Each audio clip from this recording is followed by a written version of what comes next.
Yeah, welcome everyone. My name is Florian Grandmontagne. Actually, I visited, it was virtually, some of the Munich++ events before, and I have to say, always when I took the time to visit these events, I was quite happy to do so. So the content was always great, the discussions were great, so many thanks for the organizers of MUC++ to enable that, so thanks a lot.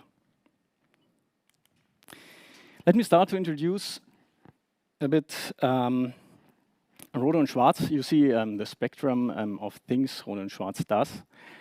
But today I want to tell you why I work for Rohde und Schwarz personally, so what's motivating me. And I work at Rohde und Schwarz since a couple of years.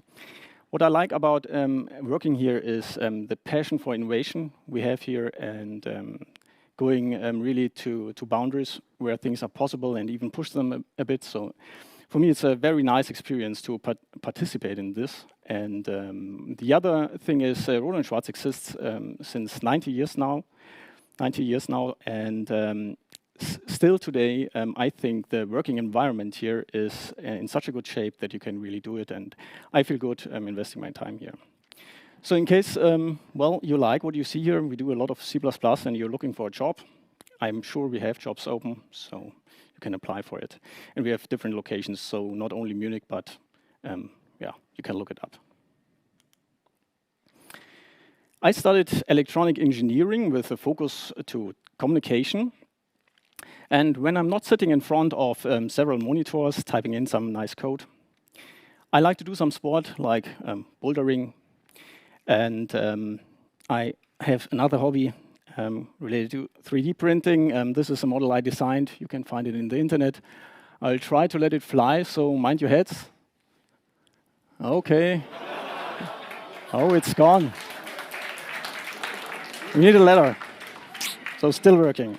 And I have a family I like to spend time with. It's gone. Awesome idea, yeah, let's do it. Yeah, I started at Rohde und Schwarz 19 years ago, so quite some time. I started in the area of VHDL programming, so programming stuff on FPGAs, a lot of things working parallel. It was quite fun doing so, and I moved more and more into the direction of C++ in embedded systems and also on the PC side. And in this context, I also got into contact with clean coding.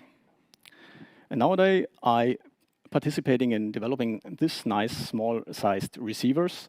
So you plug an antenna onto it, and then you are able to receive nice radio signals in the air. And by that, you can verify mobile networks and verify the quality. So telecom and other providers, they use that to assure that our mobiles are actually working everywhere. So that's the idea behind it. C++ still, and clean code. Well, if you look how we work today, of course we work in teams.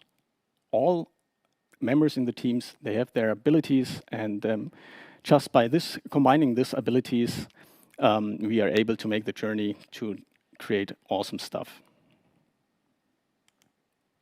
Well, and where our projects might start out rather small, maybe, eventually they tend to grow and get more adult. And hopefully, they will get maybe more positive vibes than the small guy implies. Well, and maintainability and speed is, of course, always a topic we care about, isn't it? So that's why we use, for example, C++. But with complexity of software systems, well, we face different kind of issues. So the teams grow, we have different teams which have to work together.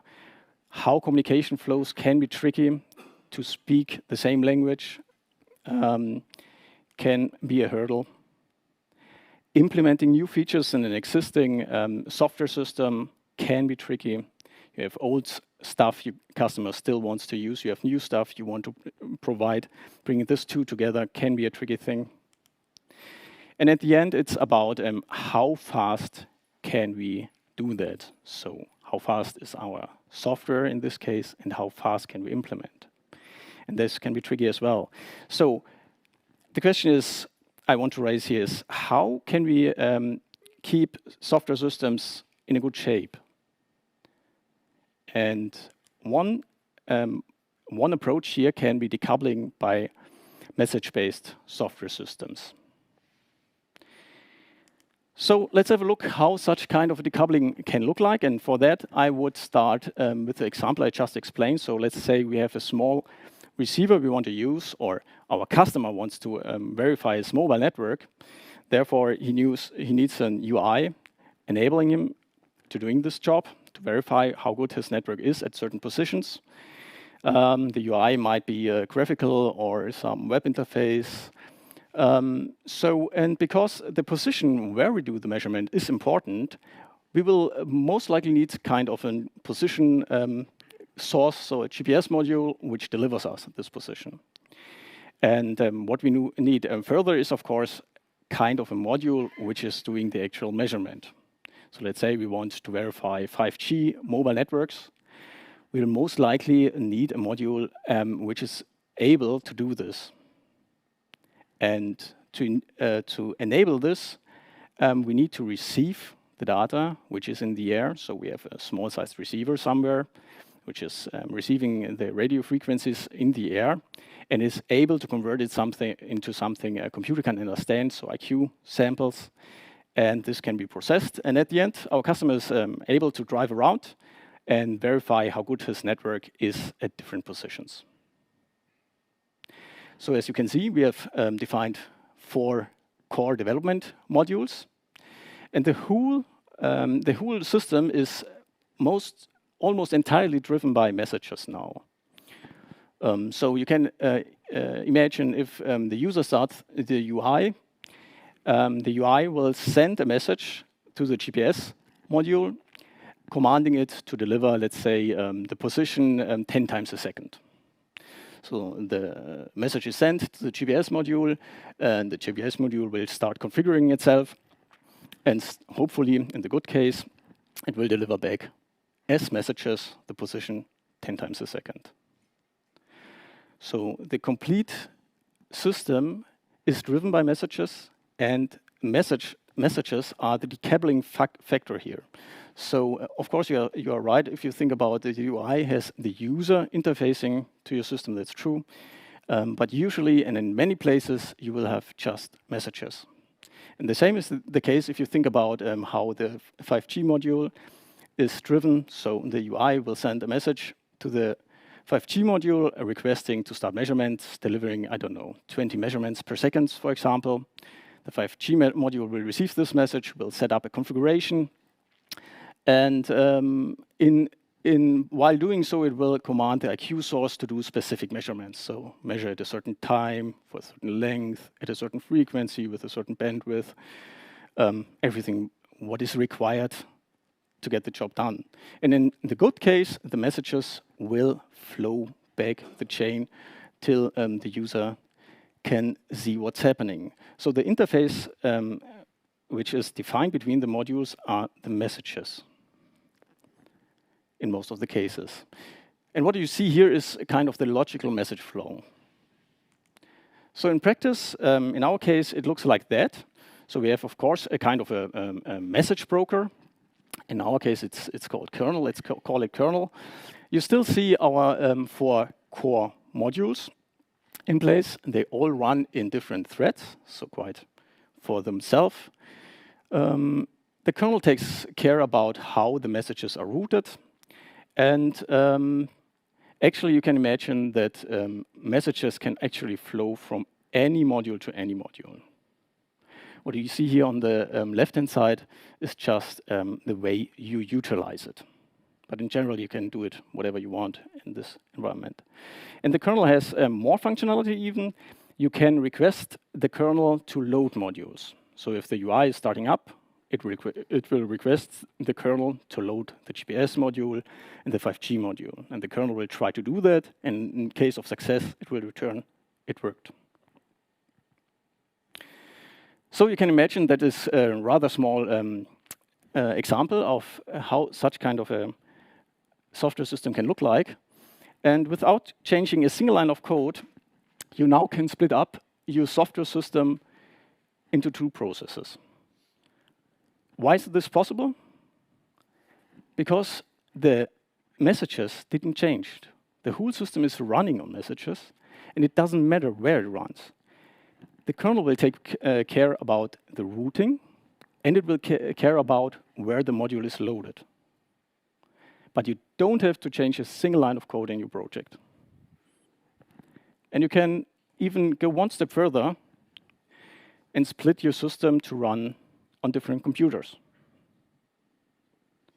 Still the same topic. The kernel will take care of your routing and loading the modules. So, and by that, you can imagine how nicely such kind of a system can grow. You can start out a small project in one process. It will grow over time. It will get bigger and more adult. And then, at a certain point in time, you will decide, okay, I would rather prefer to run it in different processes. And you can simply do it, and you don't have to change your modules for it. The messages are defined. They are binary, exactly the same. If you would have an endiness conversion required, the system can take care of it. And therefore, your modules will simply run. So let's take a look to this core feature of messages. And for defining messages, we have a central database. So we have a place where each developer has access to, can see all messages defined, can see the relation which module is using and utilizing which messages, and has, of course, a version history integrated. And you can imagine that this is a very good fundamental base to actually discuss stuff, yeah? You can have a look to one module, you can think about how it is commanded, what it will return, and this helps a lot to make and provide a very good communication in your team, actually. And furthermore, the databases and the interface is written in such a way that that it takes care quite heavily, or as hard as it can, to keep things backward compatible. So that you can extend, for example, messages in a way that they stay compatible. I will skip that, how the messages are actually used. A last point I want to point out here is that you can record your messages, and you can, by that, replay it. That is quite a nice feature.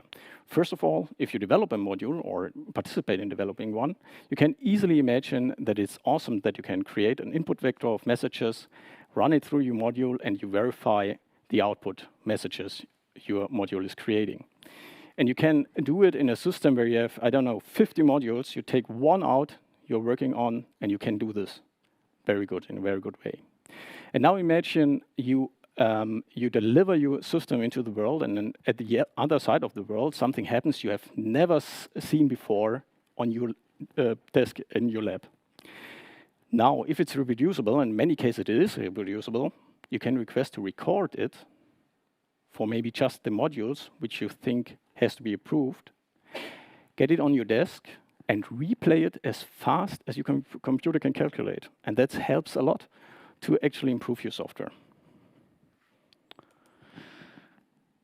So to sum up, well, the system, I would say it's very, very nice growing. You can start out with a simple single process. You can have multiple processes. You can run it on multiple PCs. You can just configure it the way you need it.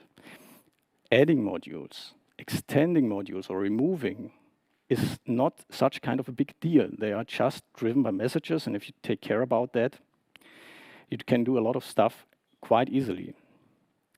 You only have to deliver or build the modules you actually changed. If you have a system of 50 modules and you work on 4 of them, you just build these 4 modules. And of course, you have to test it in the complete system, yeah, but you don't have to compile everything in this case. Why? Because everything is message-driven. The messages didn't change.